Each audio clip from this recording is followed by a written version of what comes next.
Assalamualaikum warahmatullahi wabarakatuh. Berjumpa lagi dengan saya, Eko Budi Raharjo, pada pembelajaran pendidikan agama Islam dan budi pekerti.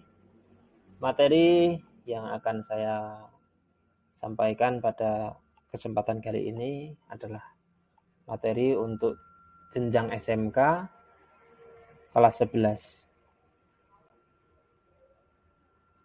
Adapun materi yang akan saya sampaikan yaitu pada bab 6, memegang teguh kebenaran Al-Quran atau iman kepada kitab-kitab Allah.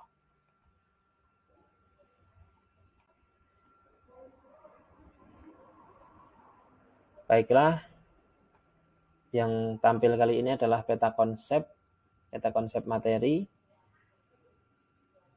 Dapat dilihat pada peta konsep materi pada bab 6 ini memiliki submateri 4 yang akan dibahas dalam slide ini, yaitu yang pertama iman kepada kitab-kitab Allah, kemudian yang B kedudukan dan fungsi kitab-kitab Allah, C pentingnya beriman kepada kitab-kitab Allah, dan D hikmah beriman kepada kitab-kitab Allah.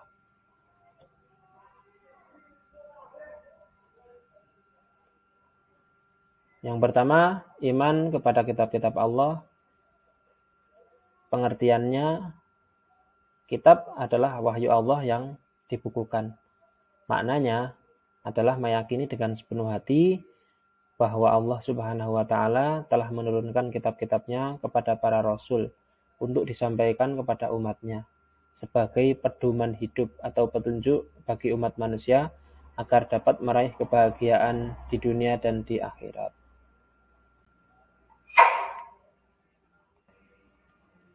Yang kedua, hubungan Al-Quran dengan kitab lainnya, yaitu ada 3. Yang pertama, Al-Quran menjadi saksi tentang kebenaran kitab-kitab Allah yang sebelumnya. Dalilnya ada pada Quran Surat Al-Ma'idah ayat 48. Kemudian, hubungan yang selanjutnya, bahwa Al-Quran menjawab dan menyelesaikan perbedaan-perbedaan pendapat para penganut agama. Dalilnya ada pada Quran Surat An-Nahl ayat 64. Yang C, hubungan Al-Quran dengan kitab lainnya adalah sebagai pengkoreksi. Jadi mengoreksi kitab Allah yang sudah diubah oleh manusia-manusia yang ingkar.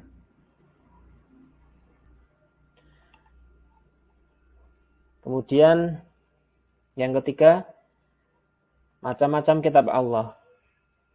Jadi di dalam Al-Quran disebutkan macam-macam kitab Allah, itu ada 4. Di antaranya yaitu 1, kitab Zabur, yang kedua kitab Taurat, yang ketiga kitab Injil, dan yang terakhir, yang keempat, kitab Al-Quran. Adapun kitab Zabur ini diturunkan kepada Nabi Daud alaihi salam. Dan isi dari kitab Zabur itu doa, zikir, pengajaran, dan hikmah. Dalilnya terdapat pada Quran Surat Al-Isra ayat 55. Kemudian yang kedua, kitab Taurat. Kitab Taurat ini diturunkan kepada Nabi Musa alaihi salam. Adapun isi kitab Taurat adalah petunjuk dan cahaya kebenaran. Dalilnya adalah Quran Surat Al-Ma'idah ayat 44. Kemudian yang ketiga, kitab Injil. Kitab Injil ini diturunkan kepada Nabi Isa alaihissalam, berisi petunjuk dan penerangan. Dalilnya ada pada Quran Surat Al-Ma'idah ayat 46. Kemudian yang terakhir yaitu kitab Al-Quran. Kitab Al-Quran ini diturunkan kepada Nabi kita, Nabi besar Muhammad Sallallahu Alaihi Wasallam. Adapun isi dari kitab-kitab Al-Quran yaitu berisi ajaran-ajaran dari Allah Subhanahu Wa Taala untuk memberi petunjuk dan membimbing yang benar kepada manusia sepanjang masa. Nah, dalilnya terdapat pada Quran Surat Fusilat ayat 41 sampai 42.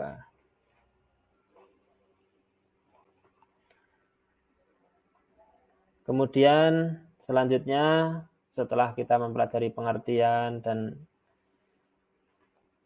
hubungan Al-Quran dengan kitab yang lainnya, kemudian macam-macam kitab Allah Subhanahu wa Ta'ala. Nah, selanjutnya kita mempelajari tentang kedudukan dan fungsi kitab-kitab Allah. Nah, dapat dilihat pada tayangan berikut ini adalah kedudukan dan fungsi kitab-kitab Allah. Di antaranya yaitu sebagai pedoman manusia kepada Tuhannya, yaitu kepada Allah. Selanjutnya sebagai pedoman manusia dengan dirinya. Selanjutnya sebagai pedoman manusia dengan sesama. Yang selanjutnya sebagai pedoman manusia dengan alam sekitar. Kemudian juga fungsinya kitab Allah adalah pedoman kehidupan pribadi, pedoman kehidupan bermasyarakat, pedoman kehidupan berbangsa dan bernegara. Nah, sebagai pedoman manusia kepada Allah, di dalam kitab Allah itu ada tentang tata cara ibadah, ada perintah ibadah seperti sholat, puasa, zakat, dan lain-lain. Kemudian sebagai pedoman manusia dengan dirinya, yaitu bahwa di dalam kitab Allah itu juga ada anjuran, ada larangan, ya. Misalnya seperti anjuran untuk memakan makanan yang baik, perintah untuk larangan maksudnya, larangan menjauhi makanan-makanan yang haram, makanan yang tidak baik. Itu juga ada hubungannya dengan pedoman manusia dengan dirinya. Kemudian sebagai pedoman manusia dengan sesama, itu juga bahwa manusia memiliki hubungan sosial dengan sesama. Ini juga di dalam kitab Allah ini ada pedomannya, bagaimana kita memperlakukan misalnya bagaimana kita ini mengasihi fakir miskin, kemudian menyayangi anak yatim piatu, seperti itu ya, dan lain-lain. Kemudian selanjutnya sebagai pedoman manusia dengan alam sekitar, misalnya perintah untuk menjaga alam, kemudian untuk memperhatikan tanda-tanda kebesaran Allah melalui alam semesta, seperti itu ya. Selanjutnya pedoman kehidupan pribadi, ya tadi hampir sama ya dengan manusia dengan dirinya ini. Ini hanya dilihat dari sudut fungsinya.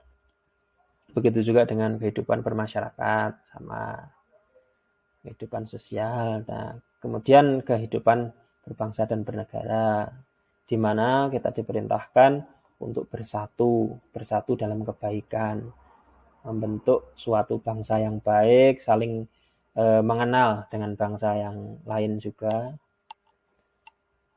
Selanjutnya, ya, setelah itu yaitu pada poin C, pentingnya beriman kepada kitab-kitab Allah. Nah, agar fungsi-fungsi kitab Allah dapat dibuktikan dalam kehidupan, yaitu kita harus meyakini dan mengimani segi-segi akidah yang ada di dalam kitab Allah. Kemudian yang kedua, mematuhi perintah dan larangan, serta mempraktikannya dalam perilaku sehari-hari, baik terhadap diri sendiri maupun terhadap orang-orang di sekeliling kita. Seperti itu ya. Oke, lanjut.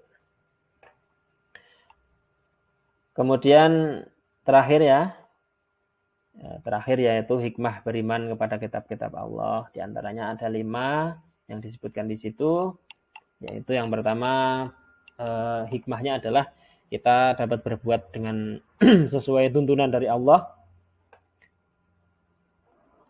Misal ada perintah di dalam kitab seperti itu ya, sehingga kita tahu apa yang diperintahkan oleh Allah pada kita manusia, kemudian apa yang dilarang oleh Allah kepada manusia ya.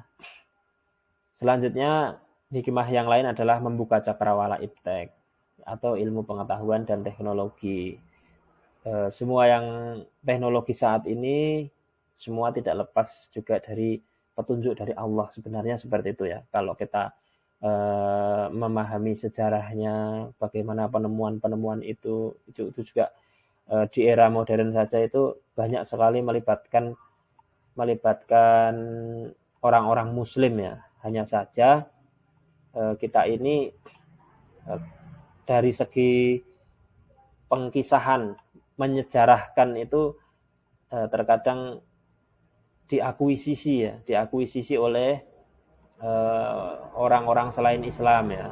Tokoh-tokoh penemu itu sering dikaitkan dengan ya orang-orang selain Islam. Padahal kalau kita menelisik banyak sekali ilmuwan-ilmuwan Islam yang menemukan ya misalnya seperti Al-Jabar, kemudian ada juga apa itu namanya penemuan kamera ya. Kamera itu juga dari para orang Islam sesungguhnya. Nah, maka kalau kita menelisik sejarah itu tidak lepas dari kitab-kitab Allah seperti itu. Itu salah satu contohnya ya, dan banyak sekali. Banyak yang lain lagi. Nah, yang selanjutnya, hikmah yang selanjutnya itu menjadikan kita tidak terjerumus kepada perbuatan maksiat. Karena di dalam kitab Allah ada perintah dan larangan. Nah, ada yang dilarang, misalnya hal-hal yang misalnya manusia dilarang untuk melakukan perzinahan dan lain-lain. Minum khamar tidak boleh juga. Nah, dari situ kan kita jadi tahu dan karena kita beriman maka kita berusaha untuk menjauhi hal-hal yang seperti itu. Kemudian yang selanjutnya menjadikan kitab Allah Subhanahu wa taala sebagai rujukan dalam perundang-undangan. Misalnya di suatu negara ya, itu hukum tentang bagaimana orang melakukan dosa, misalnya mencuri apa hukumnya. Nah, itu kan di dalam kitab Allah itu kan ada ya. Nah, maka dari kitab Allah itu kita mengambil rujukan itu bahwa bagaimana hukum itu ditegakkan sesuai dengan syariat Islam seperti itu. Itu salah satu contohnya. Nah, hikmah yang lain yang terakhir yaitu hidup selamat dunia dan akhirat. Tentu saja itu yang kita harapkan. Oke. Demikian mungkin yang bisa saya sampaikan. Akhir kata, sekian dan terima kasih. Semoga materi ini bermanfaat. Banyak kurang, saya mohon maaf karena keterbatasan saya. Dan materi ini juga saya padatkan karena terbatasnya durasi. Sekali lagi semoga bermanfaat. Sekian dan terima kasih. Wassalamualaikum warahmatullahi wabarakatuh.